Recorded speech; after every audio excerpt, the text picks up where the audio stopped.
Bonsoir tout le monde, je suis l'étudiant Lombo Ben de la L2 LMD Phasé à l'Université protestante au Congo.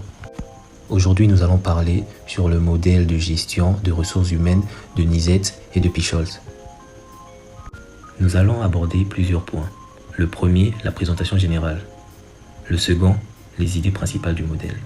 Entre autres, les logiques d'action économique, juridique, politique et identitaire. Le troisième point, la cohérence interne et externe. Et pour finir, le quatrième point, approche contingente. 1. Présentation générale. Le modèle de Nizet et Picholt propose une lecture pluridimensionnelle de la gestion de ressources humaines. Il met en évidence la complexité de cette fonction en identifiant plusieurs logiques qui coexistent et parfois s'opposent au sein des pratiques ressources humaines. Plutôt que de considérer la gestion des ressources humaines comme un simple ensemble de techniques, il insiste sur l'arbitrage entre différentes logiques d'action que doivent faire les responsables de ressources humaines. Point 2. Les idées principales du modèle. Les logiques d'action.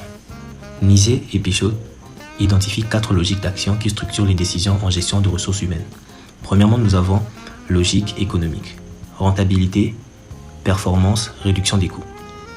Exemple, réduction des effectifs pour améliorer la compétitivité. Deuxièmement, logique juridique.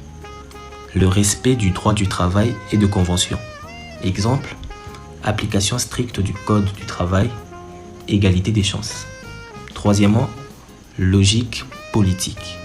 Prise en compte des jeux de pouvoir et des relations.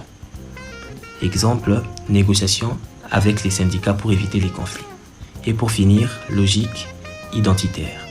Reconnaissance de valeurs, attentes et identité. Exemple, valoriser les parcours individuels, valoriser l'engagement. Ces logiques coexistent et créent des tensions. Il faut constamment trouver des compromis entre ce qui est légal, rentable, acceptable politiquement et cohérent avec les valeurs humaines de l'organisation. Point 3. La cohérence interne et externe. Premièrement, cohérence interne. Ici, il s'agit de s'assurer que toutes les pratiques de ressources humaines, comme le recrutement, la formation, la rémunération, ainsi de suite, soient alignées entre elles. Exemple, une entreprise qui valorise l'innovation ne peut pas avoir un système d'évaluation basé uniquement sur l'ancienneté. Deuxièmement, cohérence externe. Ici, il s'agit d'adapter la gestion des ressources humaines au contexte externe de l'entreprise, comme le marché du travail, les attentes sociales, l'environnement légal. Comme exemple, adapter le télétravail en réponse aux évolutions sociétales post-Covid. Le quatrième et dernier point, c'est une approche contingente. Nizet et Picholt insistent sur le fait qu'il n'existe pas une seule bonne manière de faire de la gestion des ressources humaines. Tout dépend du contexte économique, de la culture de l'entreprise, de sa stratégie et de la nature de ses activités.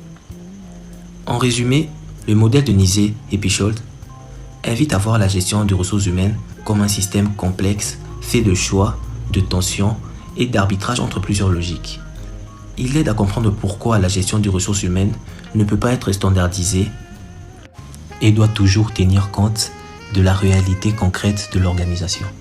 Voici tout ce que nous avons pu dire sur le modèle de gestion des ressources humaines proposé par Nizet et Picholt. Je vous remercie.